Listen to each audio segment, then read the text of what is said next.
من همزه ونفخه ونفسه. بسم الله الرحمن الرحيم. إن الحمد لله نحمده ونستعينه ونستغفره ونعوذ بالله من شرور أنفسنا ومن سيئات أعمالنا. من يهد الله فلا مضل له ومن يضلل فلا هادي له.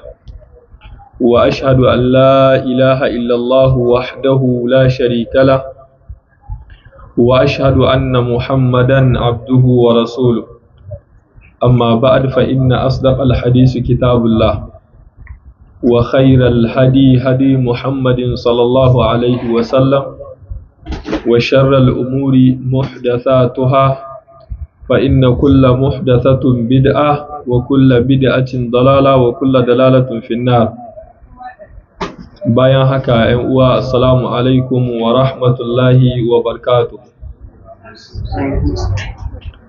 Muna masu farawa da jaddada godiya ga Allah subhanahu wa ta'ala, wanda cikin rahama shi da tausayin shi ya nuna muna wannan lokaci mai tarin albarka, wanda insha Allah ta'ala ya yi daidai da 27 ko ga watan Jumada Thani, hijira annan Muhammad sallallahu alaihi wa alihi wa sallam daga Makka zuwa Madina shekara 1447, wanda insha Allah ta'ala yayi daidai da 18 ga watan 12 miladiya shekara 2025 in ya inganta, wanda kai tsaye ana sauran mu daga cikin wannan masallaci na Site Tawaye, a inda muke ci gaba da karatu cikin wannan littafi mai suna al-aqidatul atfal fi tawhidul muta'al, wanda taken karatun namu shine tauhidi addinin annabawa. Ina roƙo Allah subhanahu wa ta'ala da ya ba mu ikon karanta daidai da fassara daidai da kuma aiki da daidai. Wannan shine darasinmu na 35 a cikin wannan littafi. Ba mu gushe ba, muna bayanin wata gaba wadda take mai mahimmanci, shine gaba wadda take muna bayani na haɗari ga musulmi ya tafi wurin boka. Malam ya ce, hal ya juz itiyanul kahin, shi ya halitta ga mutum musulmi ya tafi wurin boka? Malam ya ce, wala ya juz itiyanul kahin, bai halitta ga musulmi ya tafi wurin boka ba. Ya ce, ma hukumu man ata kahinan, to menene hukuncin wanda ya tafi wurin boka? Ya ce, man ata kahinan, duk wanda ya tafi wurin boka, la tuqbalu salatuhu 40 yawman, ba a karɓar sallar shi ta tsawon kwana 40. In ka tafi wurin boka ya gaya ma magana baka yarda ba, ka ƙaryatar da boka, to a wannan lokacin ba za ka yi sallah ta kwana 40, Allah subhanahu wa ta'ala bai karɓa, kuma dole sai ka yi. In kuma baka yi ba ka bar musuluncin. Ya ce, wa ma hukum man saddaqahu, to menene hukuncin wanda ya je wurin boka, boka ya gaya mai magana ya yarda, boka ya mai sharaɗi ya yarda. Ya ce, wa man saddaqahu, duk wanda boka ya gaya mai magana ya yarda, faqad kafara bima unzila ala Muhammadin sallallahu alaihi wa alihi wa sallam, to shi wannan fa san ya kafurce ma abinda annabi Muhammad sallallahu alaihi wa alihi wa sallam ya zo da shi, kenan shi ba musulmi bane ba. Muna fahimta? In ka je wurin boka ya baka wata laya a matsayinka na ɗan kasuwa, ya ce ka sa wannan a cikin asusunka, kuɗinka za su tsaruwa ko kuma kuɗinka za su ƙaruwa, to daga lokacin da ka amso, in dai ka yarda kai yanzu ba musulmi ba ne ba. Za ka ga ‘yan kasuwa da wannan layin, ko ba haka nan ba? Wani na gani na ce, menene wannan? Ce laya ce. Na ce, ta mice ce? Ce, ai malam ka san abin sai da tsaro. Ce, aikin banza, aikin wahi. Inda gaske ne laya ta kawo kuɗin mana, ko ba haka nan ba ne ba? Kawai ka kawo tarkace ka ƙara ma kanka, ka nemo kuɗi. Kai yanzu neman kuɗin da ka nemo ba ka iya tsare su, sai wani sakara abu laya wai shi za ka sa ya tsare ma kuɗi. To laya ta je ta nemo kuɗin mana. To duka wannan ba daidai ba ne ba, bakin da ka yarda. Haka in aka baka wani asiri aka ce wannan mallaka ne ka je daga kai kaza an gama, matakar ka yarda to kai ba musulmi bane ba. Muna fahimta. Haka in aka baka wani dagumi, in dai ka yarda to kai yardar taka kawai da kai to ka bar musulunci. In kuma ka je da ya gaya ma wata magana ka ƙaryatar da shi baka yarda ba, to a lokacin nan ne za ka fuskanta kwana 40. Muna fahimta, kana sallah Allah bai amsa ba. Hukunci ne za a ma a ce ka yi aiki wata amma babu albashi saboda laihin da ka yi a ma'aikata. To balle laihin haɗa Allah subhanahu wa ta'ala da wani. Kun ga wannan ke nuna mana cewa mu ci gaba da addu'o'i na Allah subhanahu wa ta'ala ya tabbatar da zuciyoyinmu akan imani da tauhidi. Ko ba haka nan ba? Annan Muhammad sallallahu alaihi wa alihi wa sallam da kanshi yana cewa Allahumma ya muqallibal qulub Allahumma thabbit qalbi ala dinik. Ko ba haka nan ba? Allahumma ya musarrifal qulub Allahumma sarrif qalbi ala ta'atik. Ya Allah, kai ne kake caccanza zuciyoyi, ya Allah kai ne mai sarrafa zuciyoyi, ya Allah ka tabbatar da zuciyata akan addininka. Da hadisi ya tabbata annan Muhammad sallallahu alaihi wasallam yace zuciyoyin ɗan adam suna tsakanin yatsayin Allah. Allah yana jujjuya su yadda ya so, yana sarrafa zuciyoyin yadda ya so. Ina fahimta. To shi yasa wani wuri ma Allah yake ce ma annan Muhammad sallallahu alaihi wa alihi wa sallam wala tamnun tastakthir. Muna fahimta. Mu rinka addu'a daga kaji zuciyarka tana sa ma shakka, kai ta addu'o'i wanda za su ƙara ma yaƙini da cewa babu abin dogaro, babu a wurin maida al'amari, ba malaba sai wurin Allah subhanahu wa ta'ala. Muna fahimta ko? A yi wancan satin mun yi bayanin irin haɗarin da bokanci ke da, kuma mun sha gaya muku wallahi duk wanda yake alaƙa da bokaye wallahi babu shi babu nasara. Muna fahimta. In ka ga nasarar shi ko to kamar teku ne, kamar kohon teku, kun gane? Yana da wama, bai da wama, kuma sai Allah subhanahu wa ta'ala ya ƙasƙantar da shi, sai ya wulaƙantar da shi. Wallahi in ɗan kasuwa ne, in ɗan siyasa ne, in ma'aikacin gwamnati ne, ka jira ka ga irin tonin asirin da Allah subhanahu wa ta'ala zai mai, saboda ya haɗa al'amarikan shi da bokaye ko kuma ‘yan bori ko kuma matsafa. Duka wannan a musulunci haramun ne, kuma haramun ne musulmi ya sa kan shi cikin wannan abubuwan ko kuma ya yarda da irin wannan abubuwan ko kuma ya yi alaƙa da irin masu wannan abubuwan ko kuma ya ji yana son su ko yana ƙaunarsu. Muna fahimta. Wannan najasa ne, bokaye da ‘yan bori najasa ne, ana son musulmi ya kyamace su, ya yi tsantsaninsu saman kan yadda yake tsantsanin kowane irin abu da ya kyamata a duniya. Mun san kun fahimta ba? Yanzu ana kyamata su ko? Za ka ga wasu matsoransu suke, ko ba haka nan ba? Haba malam, kai yanzu ka rasa wanda za ka jin tsoro sai boka? Na taɓa ba ku labarin ai wani haɗi da muka yi ni da boka yugon. Shi gudan boka ne, shi kuma gudan malamin tsubba ne.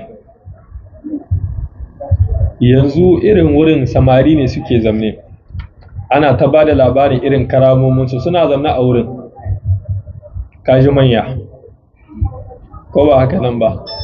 Ai layi ake, ai wani aikin shi kamar yankan wuka ne, ai kaza ce kai da Allah ku bari ha ba wani mai yankan wuka in ba Allah ba.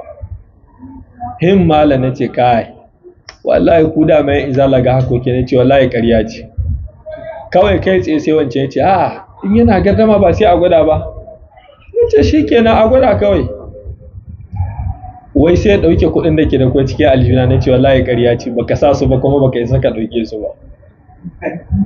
Har yanzu da ransu, kuma in sun ji sun san an yi. Akwai wasu HDM ma, wasu nan gidan suka yi zama gaban su aka yi. Har yanzu ina ganin wasu su suna zawa nan gaban su aka yi. Nace in ya isa ya dauke kuɗin nawa. Nace wallahi in ka dauke su na baka su har abada. Wai sai komo yana tausaya mini ka aje ba na bane. Nace in sun bace ina ruwanka?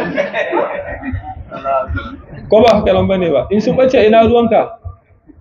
sai gudan ya ce shi malamin tsibban wai zaman da nake irin najin gina ga gini haka wai daga nan zai sa na abu ya sami na ce ƙarya ce in ka isa ka yi yau miya isa yi aikin banza aikin wuhi na malam Jafar ya ce shi ya yi tsoron tsimma da ke cikin shara saman kan wannan mutanen wai sai ya ce wai zai tura aljannu gidanmu su bani kashi a bar ni to na sa aljannan bata hanya su kai ko ba haka nan bane ba haka annabi ram ya ce wai ta yakubu ku ji tsoron kun haɗa Allah da wani bane in ji tsoron ku da kuka dogara da wasu ƙananan iska aljannu wanda suka ƙi bin Allah kangararru ni in ji tsoron ku ni da na yarda da Allah ko ba haka nan bane ba duk wani boka da yake aiki da wasu kangararrun aljannu shi da kanshi bai gama biya ma kanshi bukata ba balle kai ya biya ma ko ba haka nan bane ba na malam Ahmed Tijani ne kowa ne ce malam kana bada maganin armi kake da diya kamar jariran samudawa ba su yi armi ba kana bada maganin kasuwa ne kake jira sai wani yazo ya baka yace kamar adda kai ka tai kasuwan mana ko ba haka nan bane ba kaga mutum wai shi wata post yake nema a ma'aikata wai boka zai baya post din shi bai da diya wa ga ma bai san post din ta hikarin shi ne kawai ko ba haka nan bane ba to kai saboda baka ga ni'imar da Allah ya ma ba sai ka je kana roƙon wani wanda bai cancanta ba maciyaci ne ka tsaya kana roƙon shi duk boka maciyaci ne duk inda boka yake wallahi maciyaci ne kuma duk inda mai biyar boka yake maciyaci ne har abada ba su ba arziki da shi da boka har abada arziki yayi gabasin yamma kuma za su mutuwa ne cikin kaskanci da wulakanci in ba su tuba ba Allah ya tsare mu to hallau muna kan wannan gaba shine malam yace inda zamu tashi su'al tambaya ma huwa a'zamu dhunubi inda Allah ma huwa a'zamu dhunubi inda Allah wai wani zunubi ne yahi kowane zunubi girma a wurin Allah wani zunubi ne yahi kowane zunubi girma a wurin Allah yace jawab amsa a'zamu dhunubi inda Allah zunubin da yahi kowane zunubi girma a wurin Allah shine ai al-ishraku billah mutun ya hada Allah subhanahu wata'ala da wani in an ce ka nemo zunubin da yahi kowane zunubi shine mutun ya hada Allah subhanahu wata'ala da wani za mu yi bayani menene ake ce mai shirka me ake ce mai shirka sanya ma Allah kisha na'am masha Allah shine sarrafa haƙƙin Allah akan wani Allah shine shirka muna fahimta ka sarrafa haƙƙin Allah wanda haƙƙi ne na Allah sai ka juya shi akan wani kamar misali ka rinka roƙon wani ko da manzo Allah ne muna fahimta kaga haƙƙin Allah ne Allah kaɗai ya cancanta a roƙe shi ko ba haka nan ba bayan shi haka ka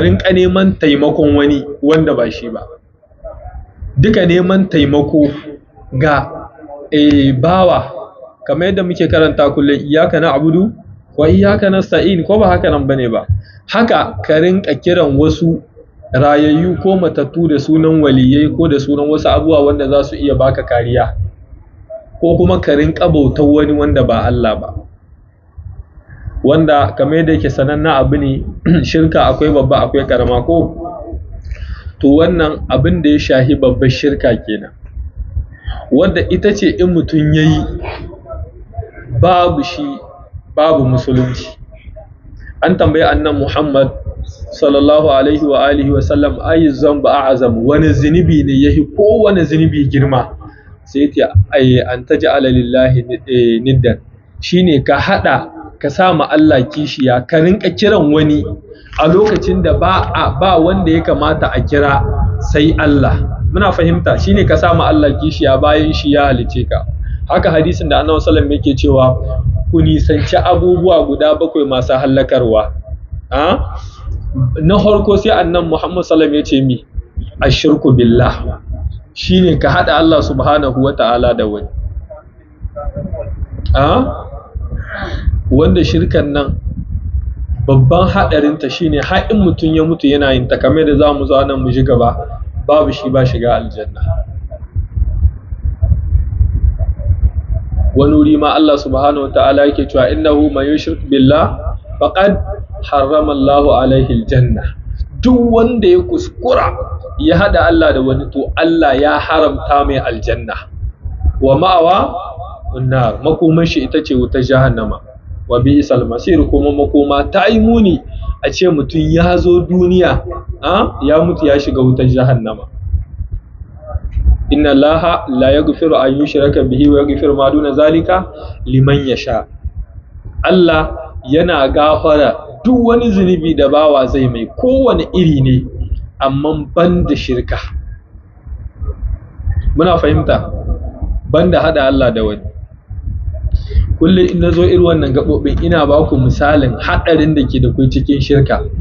Shine da ka mutu kana hada Allah da wani, da ka mutu kana bibiyar bokaye da yan bori, kwanda ka mutu kana shan giya ko kana zina ko kana luwaɗi ko kana caca ko kana ƙarya ko kana sata, duk wani babban zunubi da ka sani, da ka mutu kana shirka, kwanda ka mutu kana wannan babban zunubin, ka fi samun sauki wurin Allah.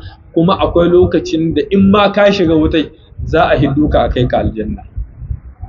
Ba san kun fahimta ba.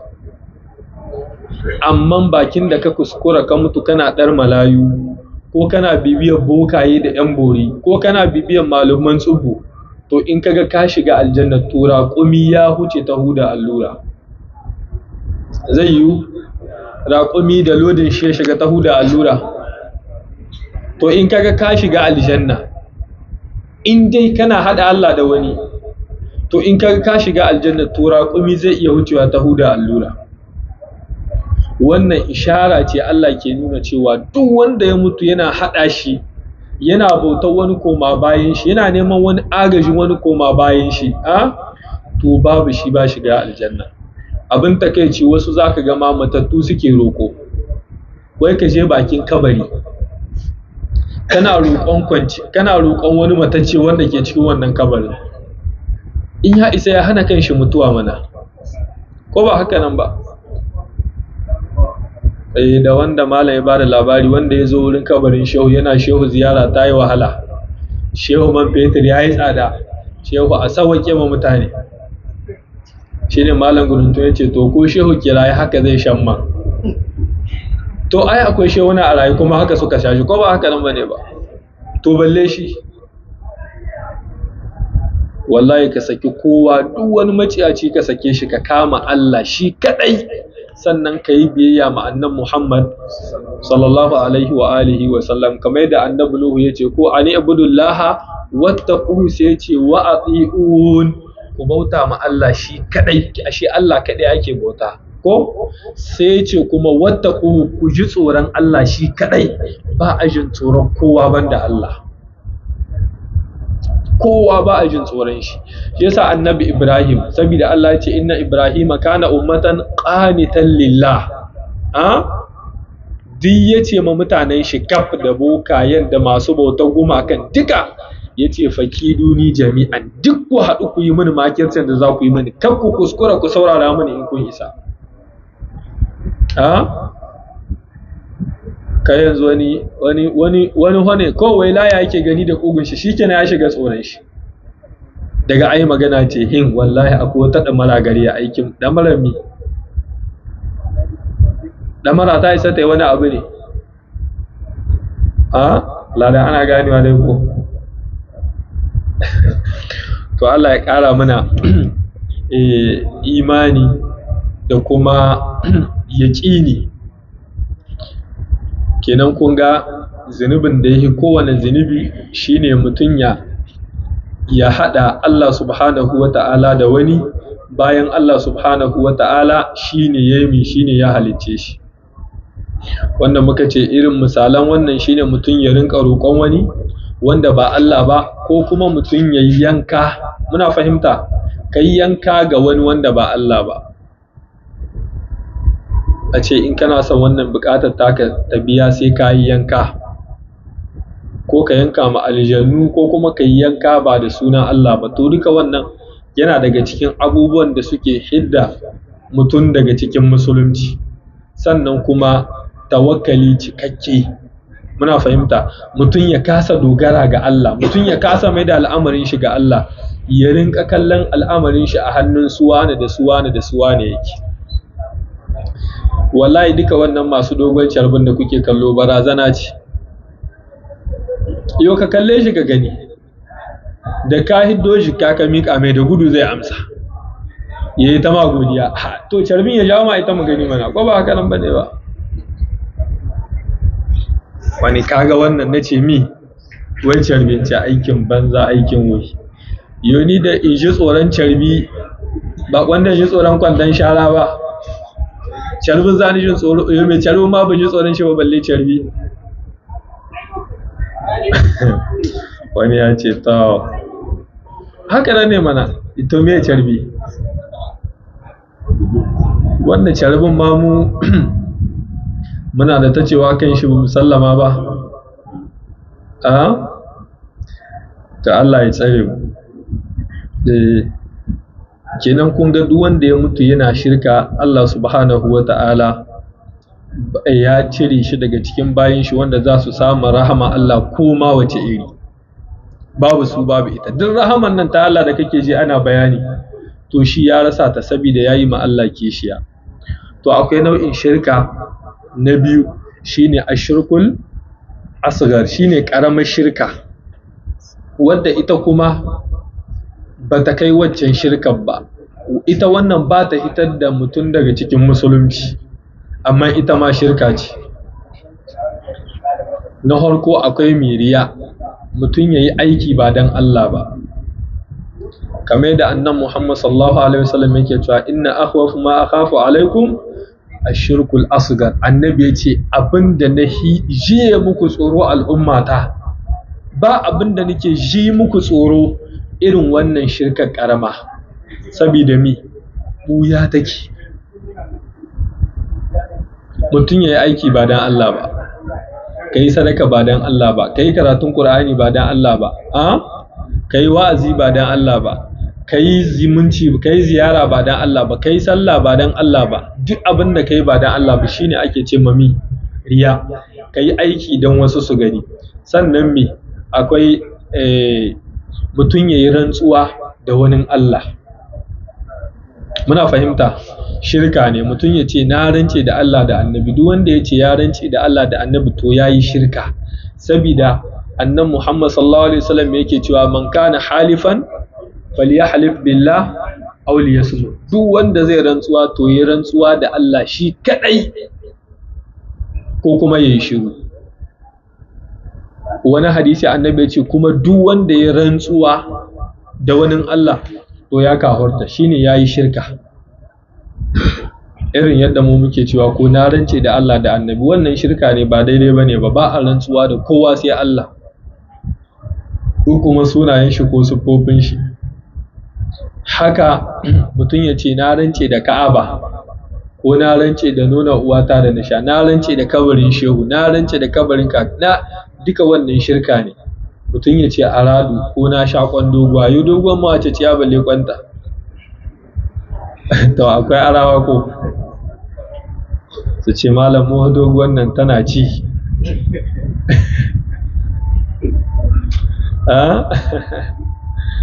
To Allah shige mu na gaba. Haka kuma na daga cikin abinda malamai suke sawa cikin shirka karama, shine mutum ya ce ma sha Allahu wa shi'ita, Allah ya so kai ma ka so. Ko ba haka nan bane? Allah ya taimake ni kai ma ka taimake ni.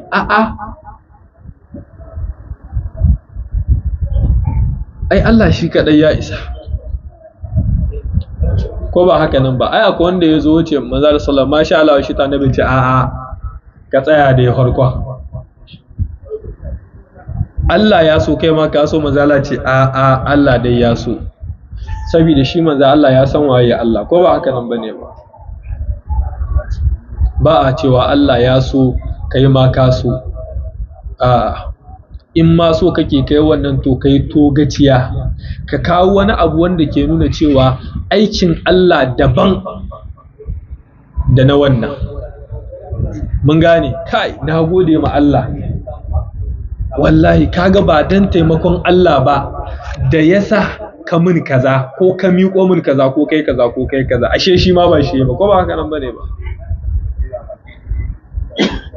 an gane to wannan duk suna daga cikin me ake cewa ƙaramar shirka wasu ma suna sa su cikin manyan shirkoki Allah ya tsare mu Allah subhanahu wa ta'ala ya raba mu da duk shirka da dangoginta baki ɗaya wanda me ake cewa muna so insha Allah ta'ala za mu ta yi a gurguje saboda mu samu mu ida littafin nan yau ko? Shine malam yace su'al tambaya hal anta tushriku billah tambaya ce duk wanda ke ji da shi ake kai yanzu ka ji me ake ce ma shirka karama da babba ko to kai kana yin shirka da Allah da kai nake kana yi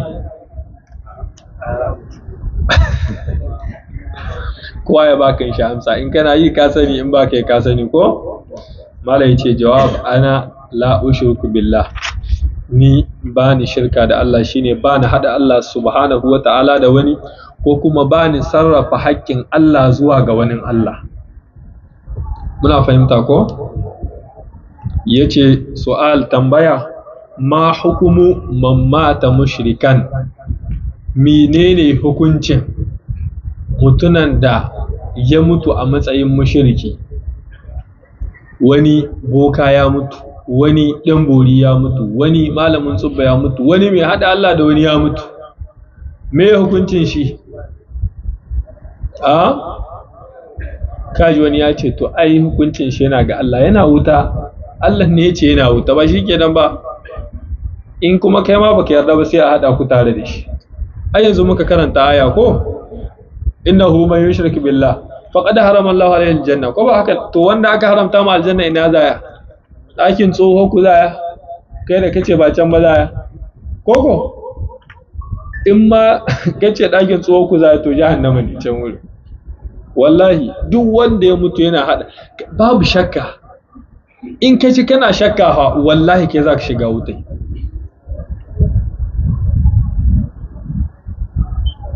in kaji kana shakka wallahi kai zaka shiga wutai Allah ji kammala albani da yazo irin wannan gabar da yazo yana bayanin wanda ya mutu a wani addini wanda ba musulunci ba wuta zaya yace duk wanda ya mutu yana hada Allah da wani wuta yi yace duk inda kaga kirista ya mutu yace wuta yi to abin dai ba a sani yanzu ba a sani ba da kai da shi wake kan daidai ko ba haka nan bane ba ya fara zana sunayen wasu manyan kiristoci wanda suka mutu akan kiristanci yace suna wuta in kuma baka yarda ba suna wuta yace to kai zaka shiga wuta kuma haka ne ka san musulmi da yawa fa sun jahilci wannan hukunci sai mamaki to yanzu kamar wane ya waye shi wutar tashi ce ko aljanna tashi ce wallahi in kana son ka huta in kana son ka ji daɗin wannan rayuwar to kawai ka yarda da Allah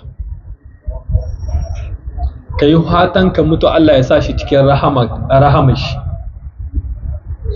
rahama Allah tana da yawa to rahama Allah matsalar shi ne duk wanda ya mutu yana haɗa shi da wani yayi nisa da ita an haramta mai ita muna fahimta malam yace duk wanda ya mutu yana hada Allah da wani huwa finnari khalidan fiha zai shiga cikin wutar jahannama zai dawwama a ciki Allah subhanahu wataala yake cewa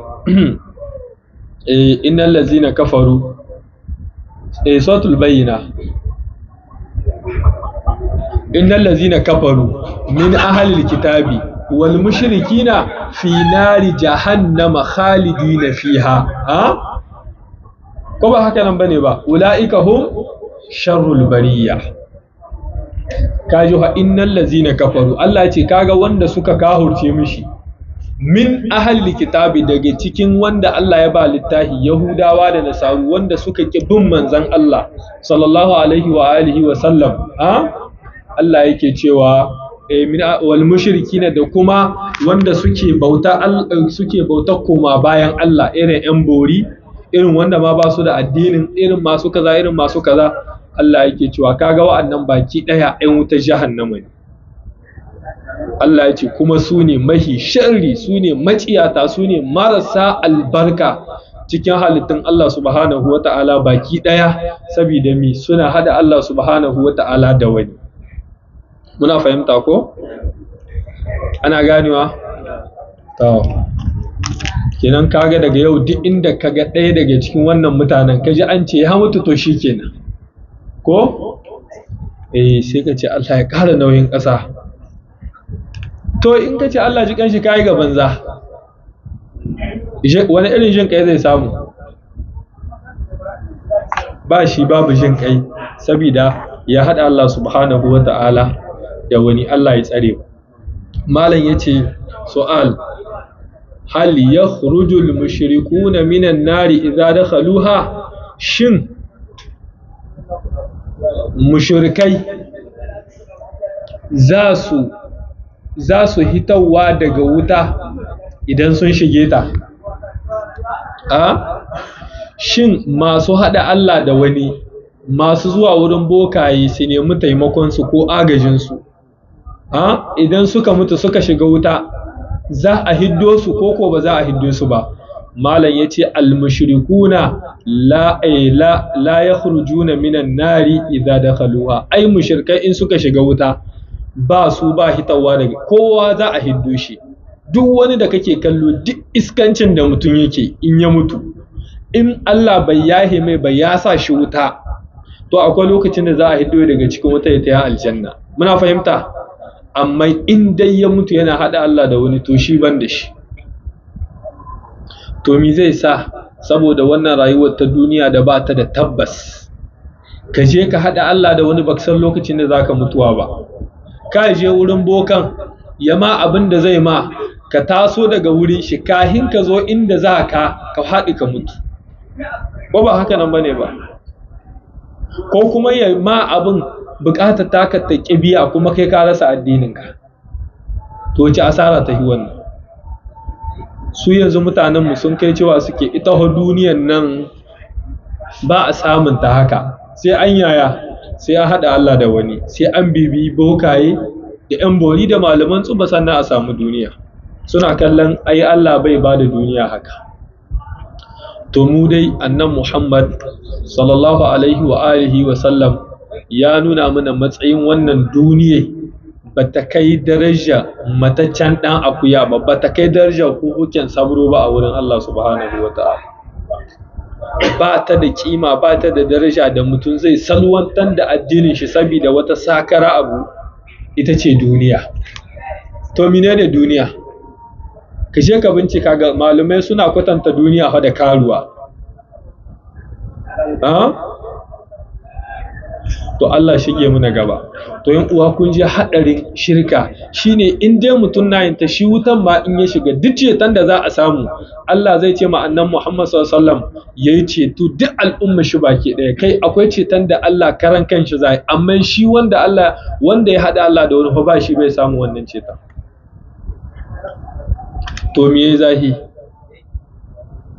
kaga abu wani da dan ciwon kai in ya kama mutun ya fara wayyo Allah ko ba haka nan bane ko ciwon ciki ko wata jarabawa ta rayuwa kai da ka imani zaka mutuwa ka tarda shi kuma ba wani wurin da in mutun ya mutu zai je sai can to ai sai kai tanadi shi yasa Allah ya ce ya ayyuhal ladina amanu taqullaha wal tanzur nafsun ma qaddamat lighadi ya ku wa'anda suka yi imani kowa ya tsaya yayi tunani kowa yayi nazari menene saboda gobe shine goben mutuwa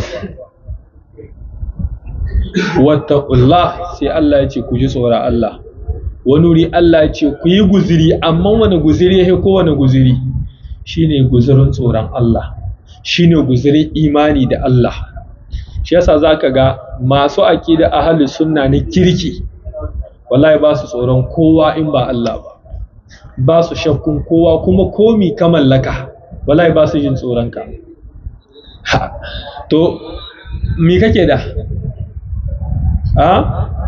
ai shi yasa wata rana na bada misali na ce mu dai irin Nijar na ai mun ga aya ko ba haka nan bane ba, lokacin da aka yi juyin mulkin nan ba horon shi tana nan da makamanta ba amma da yake Allah bai ba su iko ba ai ba su yi tasiri kanmu ba. Shi yasa wallahi ko bindiga kake da ka seto mutum da bindiga ko ka mai da al'amarinka ga Allah ya ce ka ce ba ni jin tsoronka da bindiga halbo bindiga da kai da bindiga duka ba da umarnin Allah kuke tayya ba ko ba haka nan bane ba. Bindiga in ka halba ta hobbata isa ta tahi ba sai Allah ya ce ta tahi baka yarda ba koko. Wata rana na ce musu na je wa'azi mai nake ce musu kun ga in aka mai da al'amari ga Allah wallahi Nijar za ta iya yaƙa horon shi. Suka ce horon shi da gudu Nijar sai ta yaƙi horon shi. To me horon shi ƙarshe me suke takama da shi? Makami shi kadai yake da ikon kan shi makami yana tasiri da izinin wa? Izinin Allah. To mu ga Allah muka mai da al'amarin. Kan min fi'atin qalilatin galabat fi'atan kathiratan bi iznillah ko ba haka nan bane ba. Allahumma as-sabirin. To amma wanda bai san girman Allah bai na kalla haka bayyiwa ko ba haka nan bane ba. Amma mu wallahi mun san duk wani wanda yake bin Allah bai da wata kima bai da wata daraja kuma bai da wani kurjini da zai yi ma a matsayinka na wanda ya imani da Allah subhanahu wataala. To me yake da ina wanda ya nihi annan Muhammad sallam da makami kuna ta ne ya ce amma annabi wa zai kwatakka nan wurin ko annabi ya ce wa Allah kai tsaye makamin ya kubuce daga hannun shi Allah ya maido da makamin hannun manzo Allah sallallahu alaihi wasallam. To kai wa zai kwatakka kuma ba bindiga bace gare shi sai Allah ya amsha bindiga ya baka. Shi Allah shi ke da kumfaye ko ba haka nan bane ba. Ko kuma sai yayi daidai zai halaba bindiga sai Allah ya ce mala'ikan mutuwa kwanan shi sun ida a cirera ba shi kenan ba. Kai ina ji ku gane karatun nan wani ya ce aba malam kai dai bindigan nan to wani shi laya ma yake jin tsoro ba bindiga ba. wani dan mandariya ne ce wai ya dawo daga wurin kokowa sai sojawa suka rage mai hanya wai sai ce wai shi dan kokowa ne suka ce kai har dan kokowa ne haka da kai kaza sai ce ai duk cikin ku nan ba mai iya kada ni yace yanzu da aka yi gaba sai suka tsaya suka ce hito zai kokowa shi da wani in kuma wannan sojin ya kada shi sai sun baya kashi dan ya musu ƙarya ya ce duk cikin su ba wanda zai iya mishi sai ya ce a to ba matsala a zo a yi kokowa. Yanzu yana shiri sai ya je ɗauko laya ko da ya ɗauko laya shi kuma wancan soji sai ya ɗauko bindiga ya ce a'a kokowa da bindiga ya ce to kai kuma kokowa da laya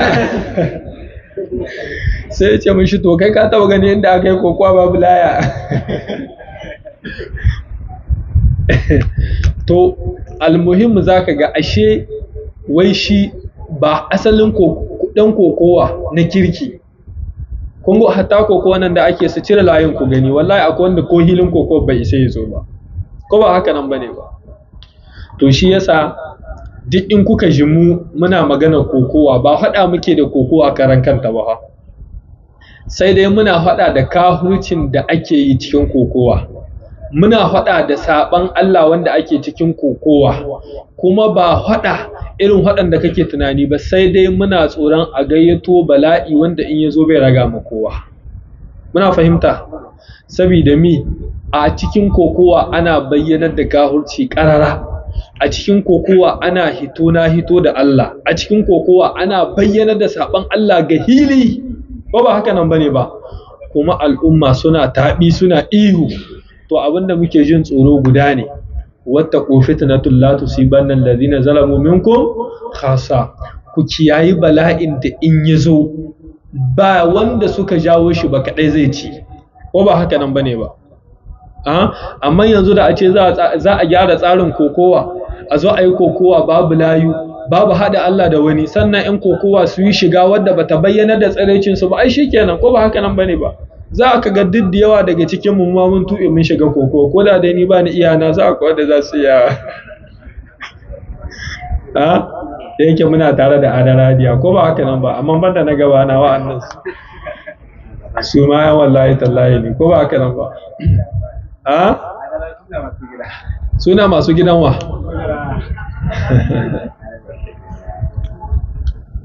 To Allah shiryar da mu.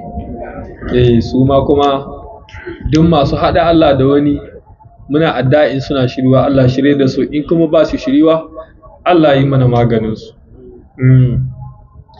To sai wata gaba wadda take ita ma tana da muhimmanci kwarai, zan ce mun sha bayani kanta. Malam yace su'al, tambaya, hal yajuz al-halfu bi ghairi Allah, shin ya halitta mutum yayi rantsuwa da wani wanda ba Allah ba? Yace wala yajuzu al-halfu bi ghairi Allah, bai halitta mutum yayi rantsuwa da wani koma bayan Allah ba, ko wane ne shi. Muna fahimta? Mun sha bayanin kalkasuwar rantsuwa ko? To ba a rantsuwa da kowa sai Allah, ba a rantsuwa da annabi, ba a rantsuwa da shehu, ba a rantsuwa da kabari, ba a rantsuwa da nonon uwa ko nonon uba, shi bai da nono ko?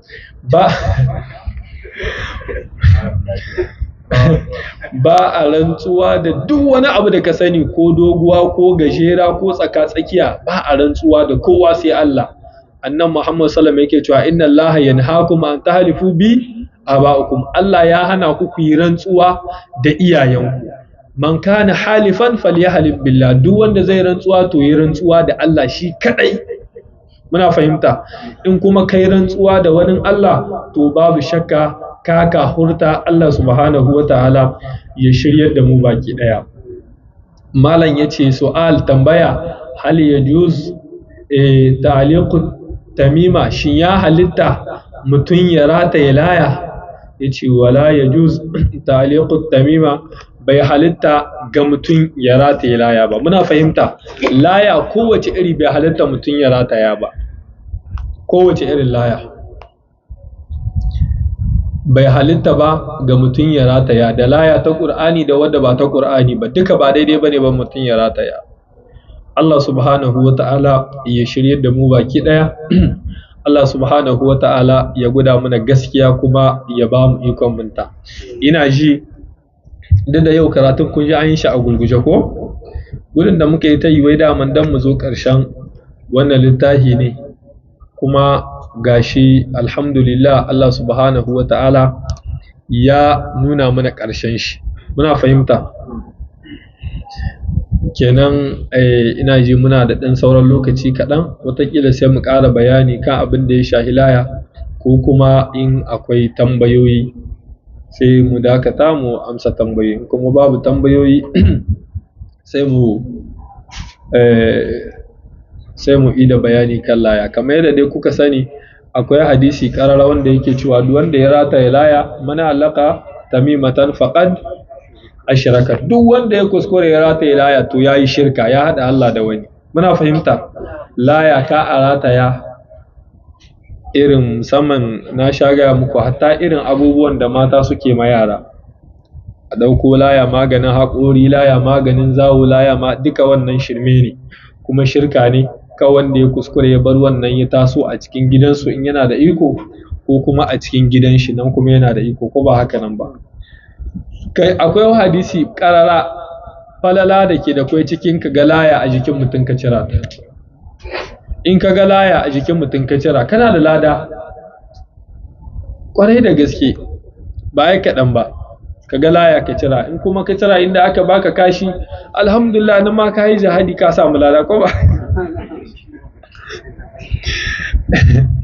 In kuma inda ka ga in ka cira ba wani kashi da za a baka nan, ta yi daɗin cirawa, ko ba haka nan ba? In kuka ga ƙannanku da layu, ku kakku nemi shawarar kowa, ƙannanku ne kawai ku cira. In kuka je sai ku yi matsoyi nasiha, ko ba haka nan ba? Amma in ka ga ɗan wani da laya ka cira, to ka san watakila rigima ce za ku da sa kai da su, ko ba haka nan ba. Allah ya shirye da mu ya shige mu na gaba. Ina ji za mu saurarawa kenan zai iya yiwa littafin nan mu ɗauko na biyu mu sa, ko kuma mu sa wani littafi daban na aƙida. Insha Allah aƙida za a ci gaba da karantar da mutane kawai, su san Allah, aƙida san melan shi, ko ba haka nan ba. Insha Allah abinda za mu yi kenan, wataƙila ma mu ɗauko cikin littattafan ɗan fodiyo na aƙida mu sa, don shi ma wannan kakannin namu da ɗan fodiyo ya tardo akwai miyagun 'yan bida, akwai mushrikai a cikinsu, ko ba haka nan ba. Kwarai da gaske, kuma dai ya tsaya ya yi faɗa da su, ya karantar da su a saki kowa a kama Allah, ko kuma mu ɗauko littattafai irin na Muhammad bin Abdul Wahhab, ko kuma irin na su Sheikhul Islam Ibn Taymiyyah rahmatullahi alaihi, littattafai dai wanda suke mana bayanin aƙida tsagwaranta, mutum ya san Allah, muna fahimta, ya san haƙƙin Allah, ya san matsayin manzan Allah sallallahu alaihi wa alihi wa sallam. Shine in ka mutu kan wannan, to insha Allah sai ka shiga aljanna. Mu kuma babban gurinmu, ko zahi da kuka ji muna yi ba hawai zahi bane na irin kai zahi da kake tunani, a zahinmu shine naka mutu ka shiga aljanna. Muna baƙin ciki muga an wayi gari mutum ya mutu ya shiga wuta, muna fahimta. To in ma ka ji mun yi wata magana wadda kake jin ciwon ta ko kake jin zahin ta, wallahi mu ba mun yi bane dan ka ji haushi, kawai mun yi ne wataƙila saboda ka taɓa wanda ba a taɓawa muke jin ciwo, muna fahimta. Shine ka taɓa Allah ko ka taɓa annabi, ko ka ɗauki haƙƙin Allah ka ba kanka, ko kuma ka ɗauki haƙƙin Allah ka ba annabi, shi ma ba mu barin ka. Dan ku gane Allah daban annabi daban. Shi yasa zaka ji abin ba gama ba yake, Allah annabi ba guda bane ba. Kaji malam Bahaushe ce kayan Allah na annabi ne, a'a kayan annabi ne na Allah, muna fahimta. Amma kayan Allah nashi ne shi kadai, bai tarayya da kowa Allah bai tarayya da shi, kowa ne, muna fahimta. Kai duk annabawa Allah bai tarayya da su, ba wai manzan Allah ba, annabawa kafin su kayan su dinna Allah ne, amma kayan Allah nashi ne shi kadai. Ba wani annabi da ya isa ya bada aljanna ko ya kai wuta ba da izinin Allah ba. Ba wani annabi da ya isa ya baka arziki ko ya talauta ka, babu shi, muna fahimta. To balle wasu shehunnai ko wasu bokaye ko wasu 'yan bori wanda su dama wannan shinkafa su ce kawai suke gyarawa. Abinda muka karanta na daidai Allah ya mana tarayya cikin lada, kuskure kuma Allah ya yahe mana. Dama akwai tambayoyi. Mai tambaya na farko ce, assalamu alaikum malam, Allah ya ji kan iyaye, Allah ya ƙara fahimta. Malam, na kasance ina yi ma iyaye na ƙarya, ya ce wato mamata, a bisa wasu magunguna da kuma rubutu na sha, ina ce musu na sha, alhalin ban sha ba. Wata rana gani ga su sai aka bani na sha, yaya kenan? Yace wai yana yi ma mamman shi ƙarya kan wasu maganinnika da take bashi.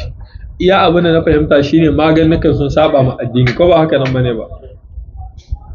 To yanzu wata rana sai sai ta bashi maganin, wataƙila ta tsare shi ya sha, irin yadda uwayenmu suke, ko? To in dai ka san ba daidai bane ba, kakka sha. Ka yi iya bayanin da zaka kwatanta mata, saboda mamma ba ta da wuta ko aljanna, ko ba haka nan bane ba. Biyayya kawai Allah ya ce a mata, ita ma inda ta ba Allah, muna fahimta. Wallahi ko babanku ya saki hanya ka bi shi, kai ma wuta zaka kai da shi.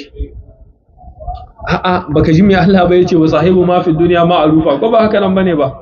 Kaka musu rashin kumiya, duk biyayyar duniya ka bi su, amma daga sun ketara ka haƙin Allah ka ce a'a, ka tsaya ka yi musu wa'azi, ka yi musu nasiha cikin ladabi da biyayya da girmamawa, kamar yadda Allah yake cewa wa qul lahumu qawlan karima, muna fahimta. Amma ka nuna musu mamanan haƙƙin Allah ne. Wallahi uwaye da yawa su suke kai ɗiyansu cikin wannan halakai. Wai kawai wai ta ɗauko wata laya ta baka, nami mamma tun ina cikin ciki biki rata ya mana laya ba, ai can nake bukata agaji da taimako, saboda ke ma biki sanya zani hitawa ba, ko ba haka nan bane ba.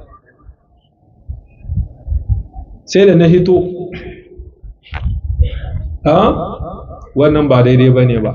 Bayan ka gama mata 'yan ƙaryayyaki da kewaye-kewaye ka hito kawai ka gaya mata gaskiya, wataƙila sai ka ga ta dalilin wannan abin ya zama mata wa'azi ita ma ta bari, ko ba haka nan ba ne? In kana da misalce-misalce ka ba ta misalce-misalce wanda za ta ƙare yaƙini cewa ba mai yi sai Allah. Wani ɗan uwa yake ba labari zai yin wani konkur, sai aka je aka ga wasu irin malaman tsubbo har da bikin da aka je aka mata wani tohe-tohe ka ji hawaii, ka dai kawai ka rubuta sunana ba sai na yi examen ko ba haka nan bane ba, kawai mu haɗa resulta. To in sai ka mana wani bikin shirme kenan kawai.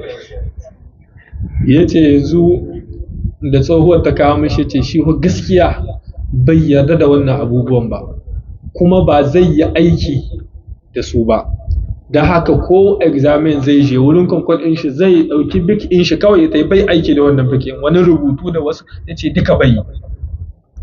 Ya ce mamani ga Allah na dogara kuma shi zai bani mahita.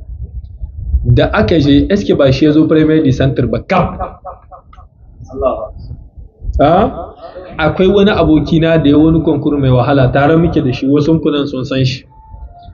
Haka duka akwai wasu wanda suke zaman kuzunonin shi ne, to su kuma babansu malamin tsubba ne, da aka amshi bukkokinsu aka tahi aka yi kaza, da aka yi duk ɗan iska aka zubgo su ga ƙasa, shi kaɗai da yake amsa bikin in yaci. To ya aka yi, ya riƙe wanda ya yi wancan ɗan iskan ne. Ta wani ya ce kai hala yaya, to shi kenan ka ka amsa, ba shi kenan ba, an ba su amsa shi ko? To shi kenan. Sai mai tambaya na gaba ya ce assalamu alaikum malam, Allah ya kara lafiya da nisan kwana. Malam shin idan mutum ya kwanta a jikin matarsa har ya fitar da mani ko ya rungume ta ba tare da ya yi sadu da ita ba, shin shi ma haka ana cin shi cikin yaji? Ya ce wai idan mutum ya kusanci matar shi ba tare da ya yi mu'amala da ita ba har ya biya bukatar shi, ana ce mai istimna'i. Ne ake ce mai istimna'i shine mutum ya biya ma kanshi bukata da kanshi, muna fahimta, ta hanyar yayi wasa da hannun shi da sauransu, amma wannan ai lada zai samu.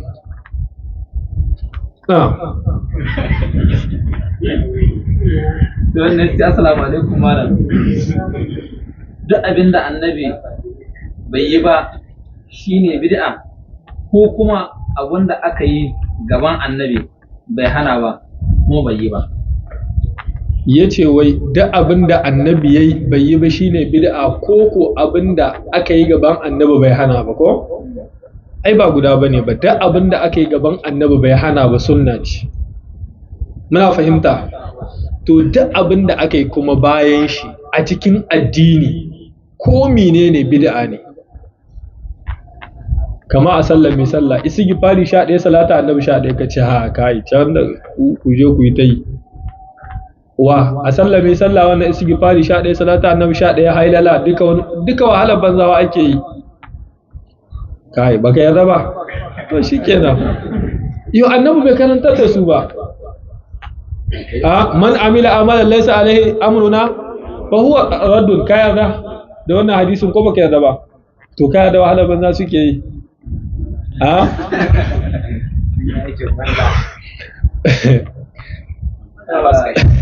Sai mai tambaya daga mala ya ce miye hukuncin masu shiya idan ba da wani ba da baka kai haka ba?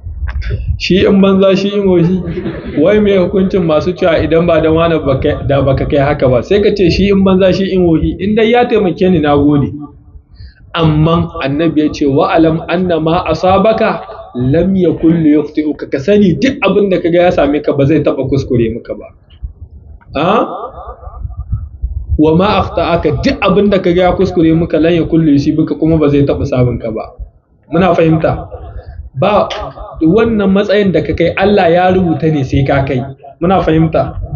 Amma babu laihi in wani ya agaje ka a rayuwa ka taimake shi, kai mai godiya afwan, muna fahimta? Kai butulci. Amma duk abin da kaga ka samu ko duk matsayin da kaga ka kai, ka ɗauka Allah ne. In kana kallon wannan ne ya kai ka, to ai ga wani ya kai matsayin da ya yi wannan, shi kuma bai san wannan ba, ko ba haka nan bane ba? Ko kuma za ka ga ga wani can ya samu matsayin irin shi daidai a wani gari ko a wata ƙasa bai san wannan ba, to in shi ne ya baka shi ya ba wancan, to ka tambayi wancan shi wa ya bashi, sai ya ce Allah, to kai ma Allah ne ya baka ba wannan ba. Mutanen nan ko wanda ya yi ta'adda Allah ya kai shi haji ko, wanda sai da aka zo ana hayya jirgi ya tashi hilin jirgi duka ya laluba an sace da fasfor da takardun jirgin duka, ya ce lokacin zuwa aikin haji ya yi kuma lokacin gwada wallahu galibun ala amrihi ya yi. Lokacin da za a gwada Allah ne mai rinjaye akan komi ya yi. Babu ku yarda ba, wallahi Allah ne mai rinjaye akan komi. Kawai ya zamna yana ta wallahu galibun ala amrihi ko kuma rabbi inni maghlubun fantasir, Allah ayin galaba kaina na kasa agajin ka nake nema.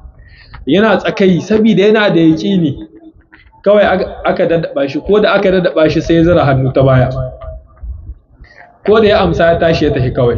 Wancan ya ce malam baka ce, to ai aiko ka akai, to ba aiko shi akai ba koko ladan maka ya aiko shi akai ba,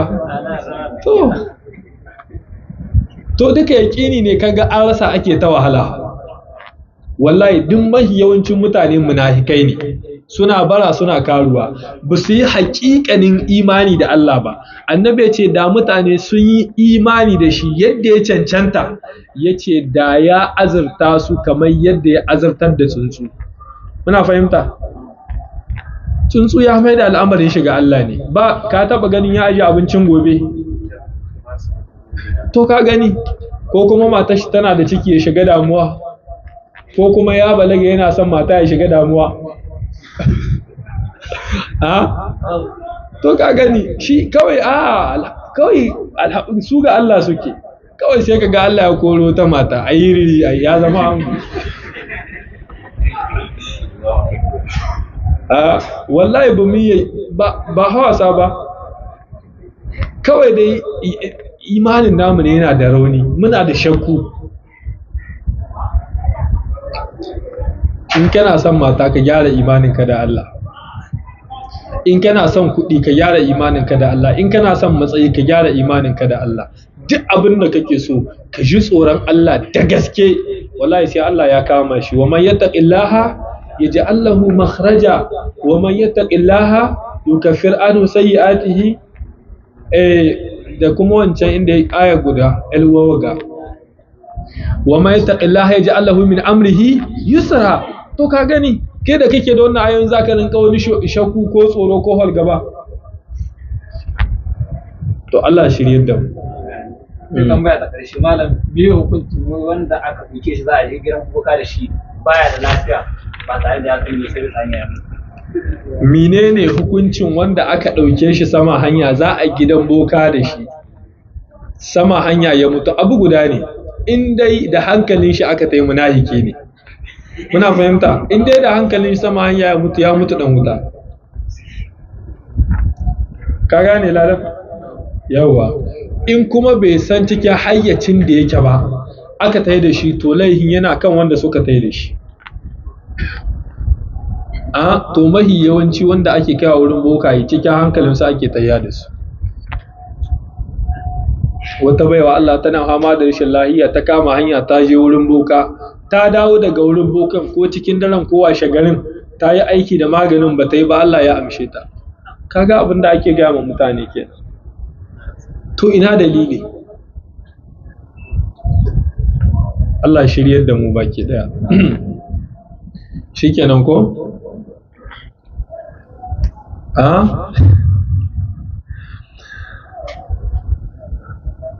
Karatun babu daɗi ko ku yi haƙuri? Allah shiryar da mu. Ba mu da wata manufa ta cin mutunci ko ɓata mu wani rai, sai dai don ka gyara kawai ka gane girman Allah.